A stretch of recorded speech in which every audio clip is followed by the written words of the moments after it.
Chapter 5. Within seconds, Sebastian began ripping at the too tight confines of his clothes. His sharp nails tore at the fabric in a mad attempt to be free of the restricting attire until he stood naked before her. "Is this what you want? It is what I want, as you can see." His eyes lowered as he reached down and stroked himself. Olivia's emerald eyes glowed as they slid over his body. "You are truly beautiful, my Sebastian. This is exactly what I want." She took his hand in her own and led him across the cave. She couldn't help but steal glances at him as they walked together. He was beautiful and was about to be hers forever. His eyes widened in surprise as a bed appeared from the shadows, its enticing comfort tempting him to lie down amongst its softness. "This is madness," he chuckled and reached out for her, encircling her waist. No, my darling." Olivia laughed as he pushed her down to the bed and climbed upon her body, his impatience obvious. "We must take this slowly. I've waited so long for you." They kissed slowly, and as the kiss continued, the passage of time was difficult to define. Sebastian wondered how long he had lain there, pressing his lips to hers and caressing her. It seemed like an eternity. But as he was wondering this, her strong fingers curled around his firmness and stroked him eagerly. "Ah," he moaned. "Oh, you're so ready, my immortal. Enough kissing. I want you inside me now." Olivia shifted beneath him. She was beyond happy. The intense joy that filled her heart was spilling from her. "I've waited so long." Hearing her thoughts, Sebastian nodded. Yes.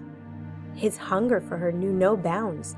He yearned for the moist confines of her to close tightly around his arousal. He took a deep breath and pushed forward. The squeezing sensation as he entered was delicious. He began moving within her, slowly slipping in as far as he could possibly go.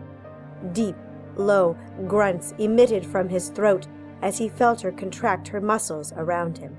Her long, slender legs wrapped around his torso. Her arms held him tightly. "Faster, Sebastian! Faster! Deeper! Stronger! Never stop!" He straightened his arms, the muscles rigid and taut. His back arched and his center joined with hers.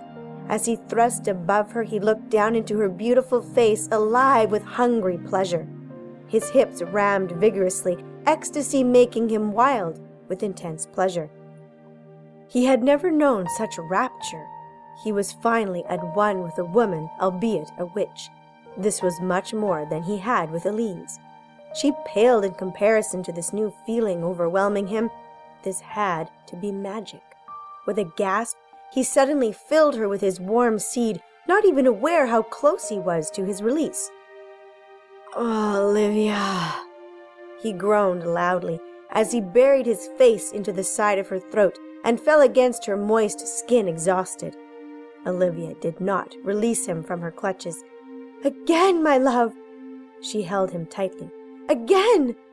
She knew this couldn't be it. She had expected so much more. He lifted his head to look at her. "Again? Are you serious, woman?" He could barely catch his breath. Absolute fatigue washed through him. "I'm sorry. I couldn't hold it. It has been a long while." She slapped his face angrily. "Do it again! Do it!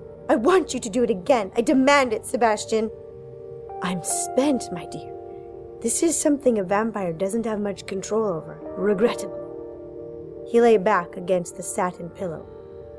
"Unless you can conjure up a spell, I cannot do it again. Not for a while, anyway. In this regard, I'm very much like a mortal man. And if you slap me once more, I will hit you." He glared into her eyes. "Hard. And that, my witch, will be very powerful. I promise you it will hurt." She sat up and pouted. "I did not know this." "Didn't know what?"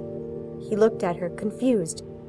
"That a vampire is like a man in this way, so fragile. I want more." She sighed. "But it seems I must wait. It's so unfair. I don't like it." Olivia rolled her eyes. She couldn't believe after all this time she would have to wait for more. Sebastian laughed and took her into his arms, kissing her forehead. She made him feel light and giddy.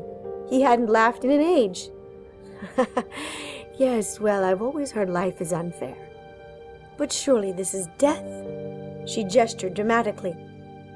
"Well, death is even more unfair." He stroked her hair. With a sigh, she joined him in slumber, and together they slept as the moon made its passage across a dark sky.